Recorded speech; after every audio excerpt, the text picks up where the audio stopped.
झज्जर अनाज मंडी के इतिहास में शुक्रवार को पहली बार कोई किसान मक्की की फसल लेकर पहुंचा। मक्का की फसल का अभी तक झज्जर अनाज मंडी में कोई खरीद फरोख्त नहीं हुई है, लेकिन दो किसान आज मक्का की अपनी फसल करीब 80 क्विंटल लेकर पहुंचे हैं। झज्जर के इन किसानों का नाम जोगिंदर व सुरेंद्र हैं, लेकिन अभी तक कोई खरीद की उन्हें उम्मीद भी नज़र नहीं आ रही है। किसानों ने मक्का की खरीद सुनिश्चित करने की प्रशासन से मांग की है। आड़ती भी मक्का खरीद शुरू करने के पक्ष में हैं और किसानों के हित में बता रहे हैं। हाँ जी, क्या नाम आपका? मेरा नाम श्री भगवान। आप आड़ती हो श्री भगवान जी? तो अनाज मंडी में दुकान नंबर 21 है, प्रॉपर्टी श्री भगवान मेरा नाम। तो पहली बार मक्की आई है, 3 साल पहले धान आया था और अब मंडी में मक्की का जो है पहली बार आवक हुई है। क्या लग रहा है आपको? हम तो ये बात माने भाई, अगर यह फसल हमारे यहाँ लग जाए तो हमारी आदत का काम चला, मजदूर न मजदूरी मिले और किसान ने अपनी भरपूर सरकार MSP खरीद है और किसान ने उसका भाव मिले, जो कि किसानों में इसका एक खुशी का माहौल बन जाएगा। जो कम खर्चे की लागत है और अच्छी पैदावार है इसकी। ये 40 कुंटल करीबन प्रति एकड़ की पैदावार अब की बार हो रही है। किसान ने अपना अंदाज़ा किया इसका काटा कर करके और यहाँ लेकर आया है। अगर यहाँ खरीद होती है तो ये तो इसलिए है या सरकार खरीद है। और आज हमारा कृषि मंत्री भी झज्जर मंडी में आ रहा है, तो इस बारे में जागरूक हुआ है और वो इस बात में उठाओ जो किसान आगे बेचने की कोशिश करे तो अगली फसल इसमें बोने की रुचि लेगा। जब किस किसान की है ये किसान जोगिंदर नाम का किसान है, जो मणिपुर का निवासी है और झज्जर पुलिस के पीछे की जमीन है। ये जोगिंदर एक किसान है सुरेंद्र, वो दो ढेर हैं, ये 4 से कुंटल करीबन दाजन में।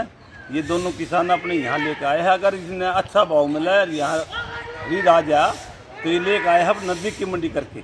अगर ये नहीं बिका है तो वही बाद में किसान तो कहीं ले जाओ। अपनी नज़दीक मंडी की सुविधा अच्छा हुआ है, हमारे ज़िले की मंडी आबाद हुआ है और किसान में एक खुशी की माहौल बने जो हमारे नज़दीक की फसल बुन लग जाए तो खरीद हो जाए।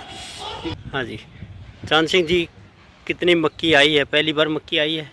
हाँ देखो जी, मैं सबसे पहले तो मैं आपका ये मंडी में पहुंचने पर स्वागत करता हूं। और आपने पूछा मक्की के बारे में, ये किसान जो लेकर का है ये आड़तियों का बड़ा सौभाग्य है। और अगर जो सरकार यहाँ खरीद करे और तो यहाँ से किसान कम से कम ये मान के चलो पत्रकार महोदय, यहाँ पर 45 किलोमीटर तक उसको जाना पड़ता है। अच्छा। हाँ, मैं आपके चैनल के माध्यम से मतलब सरकार से प्रार्थना करता हूँ कि सरकार मक्की की खरीद का भी मतलब यहाँ से हमारे को आदेश दे, ताकि किसान को यहाँ से 35-40 किलोमीटर ना जाना पड़े। और जो दुकानदार जो 2-2 करोड़ की दुकान यहाँ बनाए बैठे हैं, उनको अपनी जो मजदूरी मिल जाए, अपने कमीशन मिल जाए। ये इससे किसान को भी फायदा है और व्यापारी को भी फायदा है। आज हमारी किसान की मक्का जो है ना आपके सामने पड़ी है, उसको कोई खरीदने वाला देखने वाला कोई नहीं है। ये हमारे लिए बड़ा नाराज़गी का सबब है। आगे जो कि सरकार इसको मक्की को ले ले और तो किसान को भी फायदा और हमारे को भी फायदा। 3 साल पहले धान आया था मंडी में। हाँ जी। और इस बार मक्की आई है। कितनी मक्की होती होगी अपने ज़िले में? मक्की ये मान के चलो कि किसान पहली बात तो ये मान कर के कम होता है। आज अभी मेरे को कम से कम 30-35 किलोमीटर आगे जाना पड़ेगा। आज मक्की ये मान कर चलो, मैं भी एक किसान का लड़का हूँ, खेती भी मतलब जा कर के देखता रहता हूँ। गाँवों में मेरा एक नियम है, कम से कम रोज़ाना 4 घंटे में अगर दिन में नहीं किसानों से मिलता इतना मेरा मन नहीं लगता। उसमें ये मान के चलो किसानों का कहना, मैं नहीं कहता, किसान कहता है कि 20% मक्की हमारे आसपास में बोई हुई है। फिर मैं कहता हूँ भाई और ज़्यादा वो कहना है इसको खरीदने वाला तो नहीं है ना। अगर सरकार खरीदे तो हम और भी ज़्यादा बो सकते हैं।